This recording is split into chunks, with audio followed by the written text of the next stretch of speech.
السلام علیکم سامعین، 13 ذی الحجہ کی تاریخ شروع ہو چکی ہے، 30 مئی ہے۔ خبر کا عنوان ہے دہشت گرد کے الزام میں 9 گرفتار۔ خبر سنیے تفصیل سے۔ دہلی پولیس کے اسپیشل سیل نے دہشت گردی کے ایک بڑے گروہ کا پردہ فاش کیا ہے اور 9 مشتبہ دہشت گردوں کو گرفتار کر لیا ہے۔ تفتیشی اداروں کے مطابق ان ملزموں کے پاکستان کی خفیہ ایجنسی ISI اور ممبئی انڈر ورلڈ سے تعلقات ہیں۔ پولیس کا یہ بھی دعویٰ ہے کہ یہ گروہ دہلی اور ممبئی سمیت ملک کے کئی بڑے شہروں میں دہشت گردانہ حملوں کی منصوبہ بندی کر رہا تھا۔ پولیس حکام کے مطابق ملزم سرحد پار سے ہینڈلز ہدایت حاصل کر رہے تھے۔ انہیں دہشت پھیلانے اور سیکورٹی کے نظام کو کمزور کرنے کے لیے اہم تنصیبات اور سیکورٹی اہلکاروں کو نشانہ بناتے ہوئے حملہ کرنے کا کام سونپا گیا تھا۔ خفیہ اطلاع کی بنیاد پر کارروائی کرتے ہوئے اسپیشل سیل نے یہ گرفتاریاں کی ہیں۔ چھاپے کے دوران پولیس نے ملزموں سے بھاری مقدار میں ہتھیار اور بارودی سامان برآمد کر لیا ہے۔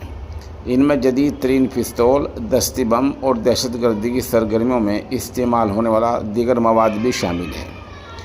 شروع کی جانچ سے معلوم ہوا کہ ملزم پاکستان کی حمایت یافتہ کارندوں سے رابطے میں تھے اور ممکنہ اہداف کے نشانوں کے حوالے سے مسلسل ہدایت حاصل کر رہے تھے۔ ذرائع کے مطابق گرفتار افراد کا تعلق دہلی، مہاراشٹر اور پنجاب سمیت مختلف ریاستوں سے ہے۔ مبینہ طور پر کچھ غیر ملکی شہری بھی ملوث ہیں، حالانکہ پولیس نے ابھی تک باضابطہ ان کی شناخت اور قومیت ظاہر نہیں کی ہے۔ سیکورٹی ایجنسی کو شبہ ہے کہ اس نیٹ ورک نے مجرمانہ نیٹ ورک کو فنڈ اکٹھا کرنے، ہتھیاروں کا انتظام کرنے اور نقل و حرکت میں سہولت فراہم کرنے کے لیے استعمال کیا ہے۔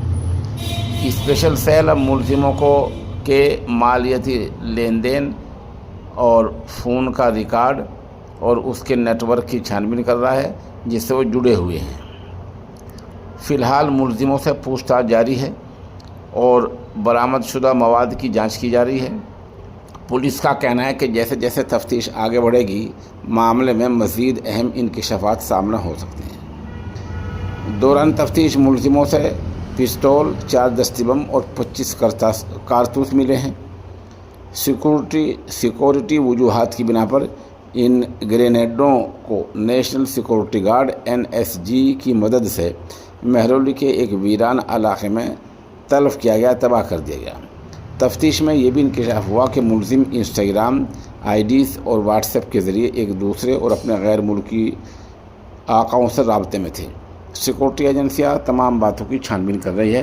بہرحال آپ ہمارے رابطے میں رہیں۔